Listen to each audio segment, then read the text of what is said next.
অবসর ভেঙে আবারও আকাশী নীল জার্সি গায়ে জড়াতে চলেছেন অ্যানহেল ডি মারিয়া। খেলতে পারেন আসন্ন ফিফা বিশ্বকাপেও। আলবিসেলেস্তেদের প্রায় 28 বছরের শিরোপা করা গোছানোর নায়ক কিংবা 36 বছরের বিশ্বকাপ না জেতার আক্ষেপ মেটানো ডি মারিয়া আবারও মাঠ মাতাতে চলেছে লিওনেল মেসির সাথে কাঁধে কাঁধ মিলিয়ে।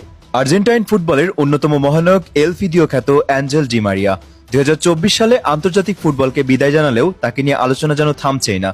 ফুটবল প্রেমীদের মনে এখন একটাই বড় প্রশ্ন, অবসর ভেঙে 2026 বিশ্বকাপে কি আবারও আকাশী সাদা জার্সিতে ফিরছেন এই জীবন্ত কিংবদন্তি? বয়সটা 38 ছুঁই ছুঁই, কিন্তু মাঠে তার জাদু এখনো অমলিন। শৈশবের ক্লাব রোসারিও সেন্ট্রালের হয়ে নিয়মিত গোল করাচ্ছেনও।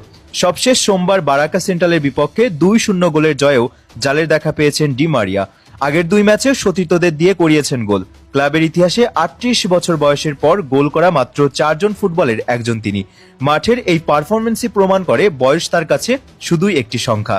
আর এই দুর্দান্ত ফর্ম দেখেই ডি মারিয়ার বিশ্বকাপে ফেরার জোরালো সম্ভাবনা দেখছেন আর্জেন্টিনার 1978 বিশ্বকাপ জয়ী কিংবদন্তি গোলরক্ষক ওভালদো মাতিলদা ফিল্লোল। সামাজিক মাধ্যমে এক ভিডিও বার্তায় ফিল্লোল দাবি করেন, জাতীয় দলের কোচিং স্টাফ এবং কয়েকজন খেলোয়াড় ডি মারিয়াকে আবারও ফেরানোর চেষ্টা চালাচ্ছেন।